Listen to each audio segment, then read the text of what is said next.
Hey guys, क्या आपको भी भारत की नदियां याद नहीं होती? कोई बात नहीं है। आज भारत की नदियों का पंचायत लगने वाली है। ऐसे याद करवाने वाले हैं जैसे एग्जाम में खुद भारत की नदियां बोलेगी, भाई मुझे मत भूल। तो चलिए स्टार्ट करते हैं। भारत की नदियां। तो भारत की नदियां वैसी नदियां जो हिमालय से निकलती है और वह सदाबहार होती है। मतलब सदाबहार मतलब हमेशा के लिए, वो परमानेंट होती है, कोई मौसमी पर निर्भर नहीं होती है, कोई सीजन पर निर्भर नहीं होती है। उसे हिमालय नदियां बोलती है। उसे हम लोग हिमालय की नदियां बोलते हैं।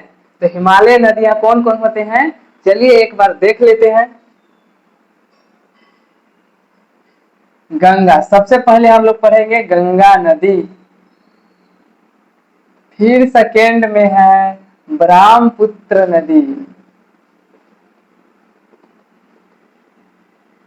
फिर पढ़ेंगे सिंधु नदी।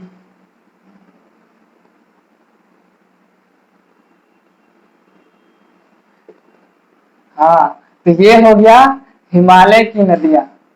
हिमालय की नदियां।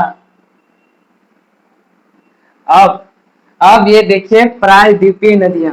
मतलब ये तो हिमालय की नदियां होंगी, सब जितना भी है सब हिमालय से ये सब नदियां निकली हुई है।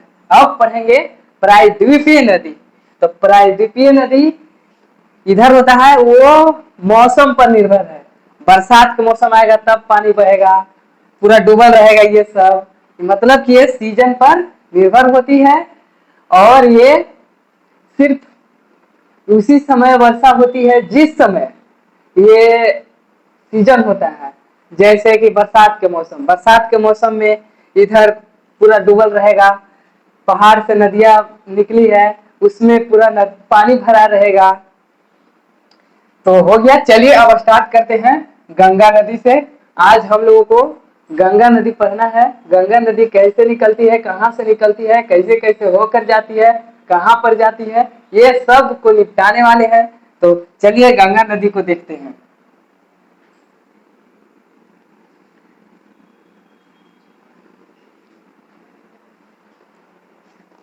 हाँ, तो देखिए सबसे पहले तो आप यहाँ पर आपको याद होगा एक ग्लेशियर है जिसे हम लोग कहते हैं सतोपथ ग्लेशियर। हिंदी में सतोपथ हिमनद बोलते हैं। क्या है यहाँ पर देख लीजिए, सतोपथ हिमनद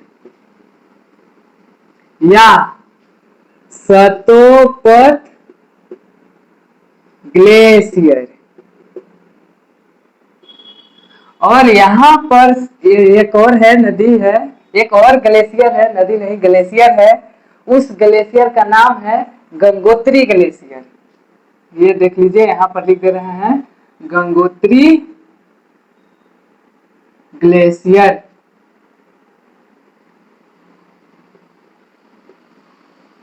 या गंगोत्री हिमनद। तो यहाँ से देखिए सतोपथ, सतोपथ से एक नदी निकलती है जिसे हम लोग कहते हैं अलकनंदा नदी।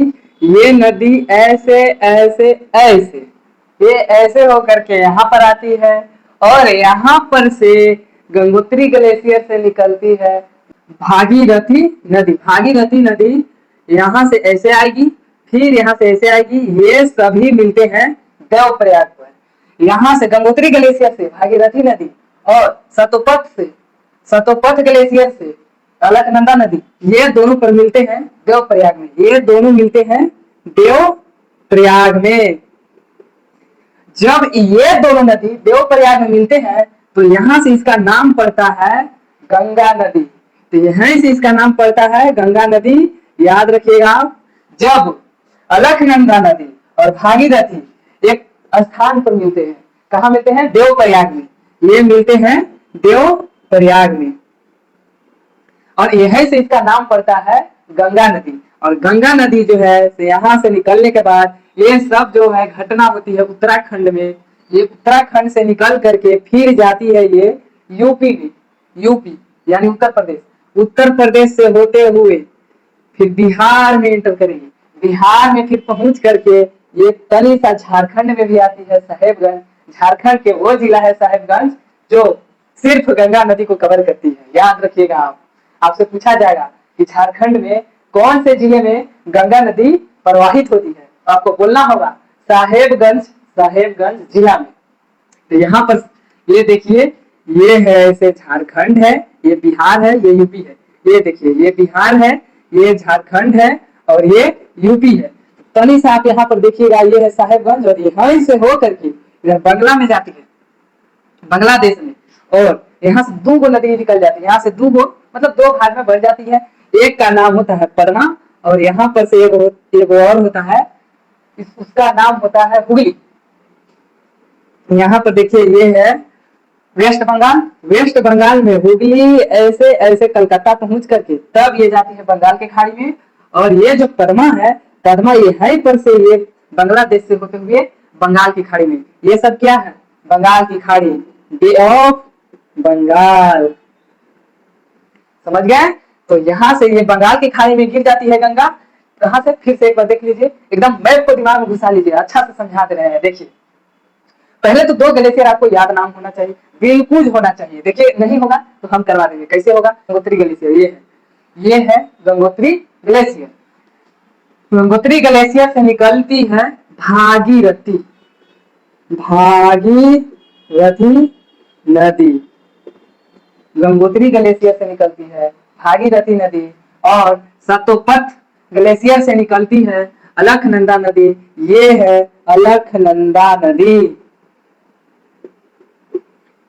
और ये दोनों नदियां जहां मिलती है, जिस स्थान पर मिलती है उसको बोलते हैं देवप्रयाग। और देवप्रयाग से इस नदी का नाम हो जाता है मिलने के बाद गंगा नदी। तो यहीं से ये गंगा नदी बहते हुए यूपी में जाएगी, उत्तर प्रदेश, उत्तर प्रदेश से होते हुए बिहार, बिहार के बाद देखिए ऐसे आ जाता है बिहार में, बिहार के बाद फिर पटना, यहाँ पर पटना है, पटना से होते होते यहाँ साहेबगंज, साहेबगंज झारखंड में एंटर करेगी। झारखंड के बाद यहाँ पर दो गो बन जाती है नदियां, याद रखिएगा। एक तो कलकत्ता जाएगी जिसे कहते हैं हुगली, हुगली नदी। और एक पद्मा, पद्मा के नाम से जाना जाता है बांग्लादेश में। ये बांग्लादेश से होते हुए बंगाल की खाड़ी में जाएगी और इधर से भी ये बंगाल की खाड़ी में, ये दोनों बंगाल के खाड़ी में चली जाती है। तो आपको गंगा नदी आपको अच्छा से याद हो गया होगा, मुझे विश्वास है कि आपको याद हो गया होगा। तो अब हम लोग बढ़ेंगे ब्रह्मपुत्र नदी की ओर। तो चलिए ब्रह्मपुत्र नदी को अच्छा से कवर कर लेते हैं। जैसे इसको पढ़े हैं उसी के हिसाब से ब्रह्मपुत्र नदी को भी पढ़ते हैं।